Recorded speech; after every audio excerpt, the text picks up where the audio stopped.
Celsius Network, Terra Luna, STEPN, ce sont tous des projets qui m'ont fait perdre des milliers de dollars. Bonjour à tous, ici Dim Decrypt, vulgarisateur du Web3 et de la finance décentralisée pour vous permettre de reprendre le contrôle sur votre argent. Et aujourd'hui, on va faire le point sur mes différentes erreurs qui m'ont fait perdre des milliers de dollars, mais aussi les leçons qu'on peut en tirer. Allez, c'est parti.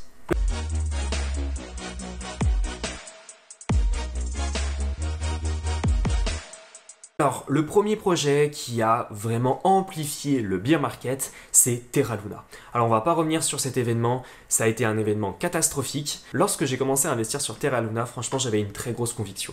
Je pensais que le projet allait aller loin et que la conviction et l'objectif de départ étaient vraiment très ambitieux et très intéressants, notamment la création d'une famille de stablecoins décentralisés.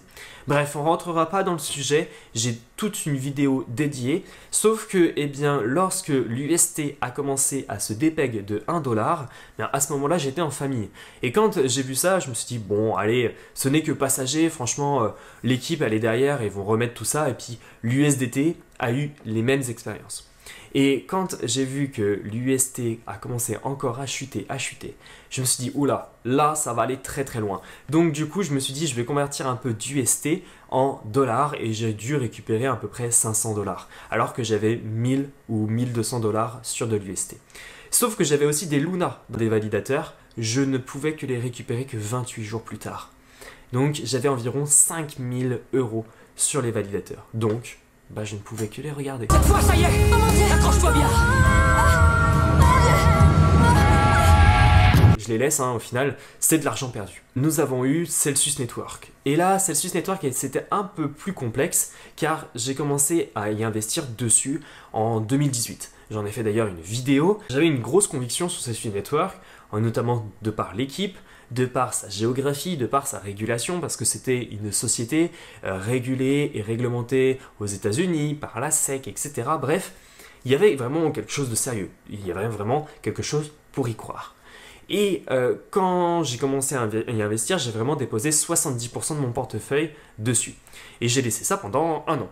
Et après, je me suis dit, quand j'ai vu les récompenses diminuer sur Celsius, ouais, j'allais les retirer parce que ça ne valait même plus la peine. Et donc, je les ai mis un peu partout ailleurs.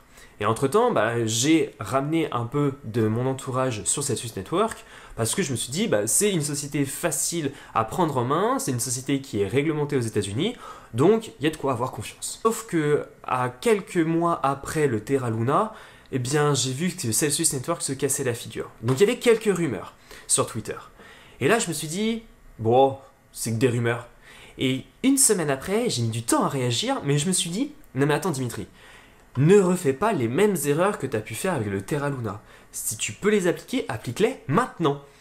Donc du coup, c'était un dimanche, en fin de journée, je me suis dit, il faut que je retire l'argent de moi et de mon entourage pour leur permettre de sécuriser un peu leur argent. L'entourage, eux, ils avaient déjà une adresse de retrait et donc ils ont pu retirer directement leur argent. Et moi, j'avais pas forcément la bonne adresse de retrait. Et donc du coup, j'étais obligé d'ajouter une et je devais attendre 24 heures. Donc je me suis dit, j'attends quoi. Et le lendemain, le lundi, Celsius Network annonce sur leur compte Twitter qu'ils bloquaient les dépôts et les retraits. Donc moi, j'avais 100$, donc j'ai pas trop perdu. Mais j'ai eu de la chance parce que les personnes de mon entourage sont sorties indemnes et pas moi. Donc pour le coup, chez Celsius Network, j'ai appliqué les leçons que j'ai pu en tirer de Terra Luna et franchement, j'ai perdu 100$, mais je n'ai pas fait perdre de l'argent à mon entourage. Et ça, j'en suis très heureux. Et le projet STEPN, pour moi, le projet STEPN, c'est un mix entre les deux. Franchement, pour le moment, j'ai toujours une grosse confiance sur STEPN. Même si on peut voir la tête du GST qui a perdu 99% de sa valeur et que le GMT a perdu environ 20-30% de sa valeur. En fait, cette ambition avec STEPN de bouger et de gagner de l'argent. Parce que moi qui travaille dans cet environnement, assis devant un écran toute la journée, ça me permet d'atteindre mes objectifs de santé. Et franchement, les valeurs de ces cryptos ont totalement chuté. J'ai réussi à faire mon ROI, mon retour sur investissement, une fois. Là, j'ai réinvesti et donc du coup, il me reste 400€ à récupérer de chez STEPN. Donc, franchement, je m'en sors pas trop mal.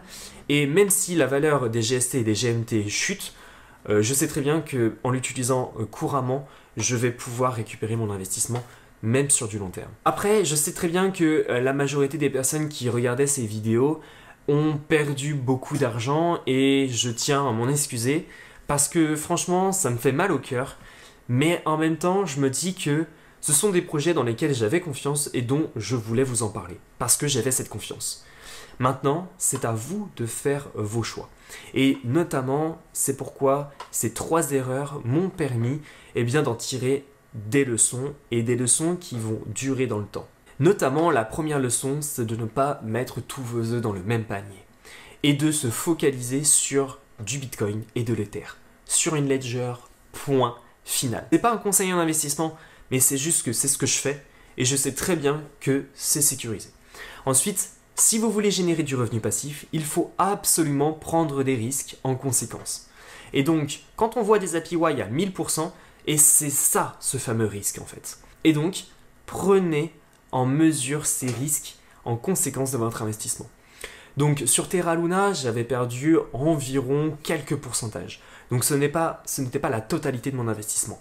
Fort heureusement encore. Parce qu'autrement, franchement, je ne serais plus là à vous faire une vidéo. La 3e leçon, c'est faites vos propres recherches. Je n'arrêterai pas de vous le dire, mais ce n'est pas parce que votre influenceur préféré vous en parle qu'il faut vous jeter dans la gueule du loup. Non, faites votre propre analyse, investissez en conséquence de votre portefeuille, prenez en conséquence ce que disent certaines personnes, mais vos décisions finales ne doivent pas être faites par rapport à la décision que votre influenceur a prise.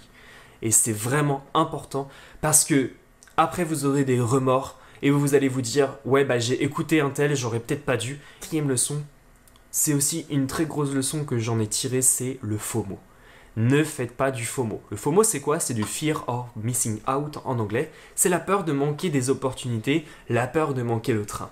Et ça, vraiment, c'est mental, mais c'est aussi quelque chose qu'il faut prendre en considération du fait qu'il faut faire votre analyse, il faut prendre le temps de faire votre propre choix. Parce que si vous suivez le FOMO, votre intuition ou un tel a dit que ce projet était génial alors qu'il se casse la gueule, 90%, etc. Bref, le FOMO, c'est quelque chose à ne pas prendre à la légère et qu'il faut aussi prendre en considération pour faire vos propres avis sur certains projets. Voilà, j'espère que j'ai pu vous éclaircir un peu sur les différents projets que j'ai perdu beaucoup d'argent. A noter que, heureusement encore, les projets que je vous présente sur cette chaîne YouTube ne se sont pas tous cassés la figure. Fort heureusement pour moi et pour vous. Sachez que vos investissements ne sont pas à prendre à la légère et qu'il faut faire toujours votre propre avis dessus. Voilà, c'était donc Dim Decrypt. Je vous remercie pour avoir visionné cette vidéo. Si vous avez la moindre question, lâchez-vous dans les commentaires ou des recommandations. N'hésitez pas aussi à vous abonner, à liker cette vidéo et on se retrouve à la prochaine dans une autre. Allez, ciao ciao!